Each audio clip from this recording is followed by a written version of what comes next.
वृंदावन की भूमि सदा से ही अलौकिक रही है, पर जिस दिन बरसाने में राधा का जन्म हुआ उस दिन तो मानो संपूर्ण ब्रह्मांड ने प्रेम का उत्सव मना लिया।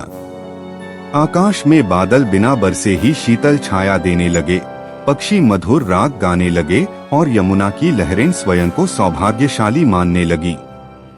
यह केवल एक बालिका का जन्म नहीं था, यह प्रेम, करुणा और भक्ति के साक्षात स्वरूप का अवतरण था। वृषभानु महाराज और कीर्ति माता के आंगन में जब नन्ही राधा ने पहली बार नेत्र खोले तो ऐसा प्रतीत हुआ जैसे चंद्रमा धरती पर उतर आया हो। किंतु आश्चर्य यह था कि राधा जन्म से ही नेत्रहीन थी। माता पिता को तनिक भी दुख नहीं हुआ, क्योंकि बालिका के मुख से जो दिव्य तेज प्रस्फुटित हो रहा था वह सामान्य नहीं था। बरसाने की गोपियां उसे किशोरी कहकर पुकारने लगी। राधा का बचपन बरसाने की गलियों में बीता, कभी सखियों संग खेलती, कभी गांव के पीछे दौड़ती, तो कभी अकेले बैठकर आकाश की ओर मुस्कुराती। ऐसा लगता मानो वे किसी अनदेखे प्रिय से संवाद कर रही हों। एक दिन नंदगाम से एक नटखट बालक अपने मित्रों संग बरसाने आया। उसके मुख पर माखन की रेखाएं थीं और नेत्रों में अपार चंचलता। वही बालक नंदलाल, कान्हा, कृष्ण जैसे ही राधा के समीप आया, एक चमत्कार हुआ। राधा ने पहली बार अपनी आंखें खोली।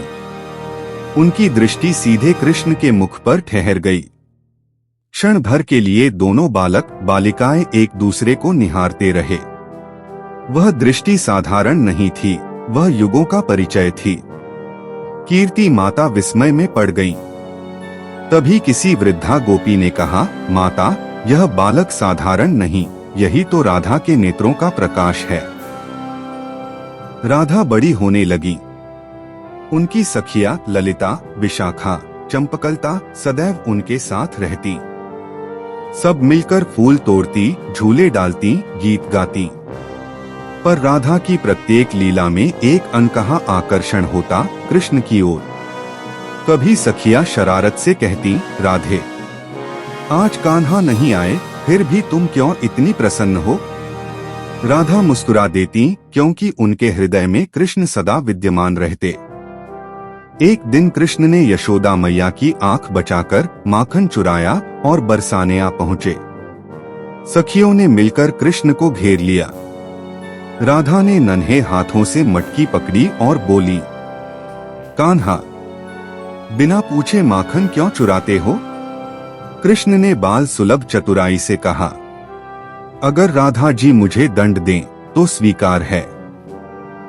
राधा कुछ क्षण सोचती रहीं, फिर बोली, दंड यह है कि आज तुम सखियों संग नृत्य करोगे।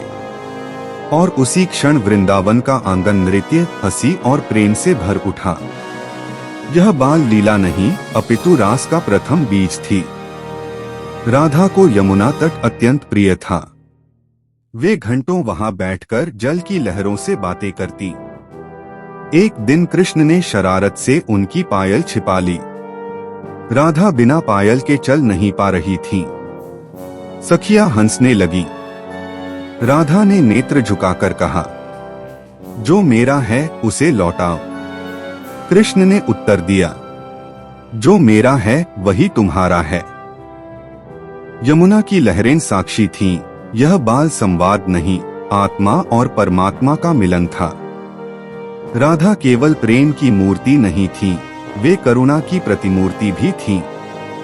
एक बार एक घायल हिरनी उनके आंगन में आ गिरी।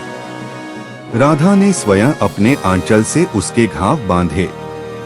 कीर्ति माता ने कहा, बिटिया, तुम इतनी कोमल होकर भी इतनी करुणामयी कैसे हो? राधा ने सरलता से उत्तर दिया, माता, जो प्रेम करता है वह पीड़ा नहीं देख सकता। एक संध्या सखियों संग खेलते खेलते कृष्ण ने बांसुरी बजाई। धुन ऐसी थी कि वृंदावन थम सा गया। राधा स्वयं को रोक न सकी और नृत्य में लीन हो गई। वह बाल रास था जहां न कोई नियम था, न बंधन, केवल प्रेम था। देवताओं ने आकाश से पुष्प वर्षा की। ब्रह्मा, शिव, नारद सब साक्षी बने। क्योंकि उन्हें ज्ञात था यह लीला काल से परे है। राधा बाल्यावस्था में ही मौन की शक्ति को जानती थी। वे कृष्ण से अधिक बोलती नहीं थीं, पर उनका मौन ही सबसे गहरा संवाद था। सखियां कई बार पूछती, राधे तुम कान्हा से इतना प्रेम क्यों करती हो?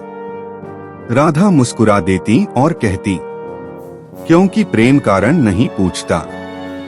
राधा की बाल लीला हमें सिखाती है कि प्रेम शर्तों का मोहताज नहीं, वह बचपन में भी पूर्ण होता है क्योंकि वह आत्मा से उपजता है।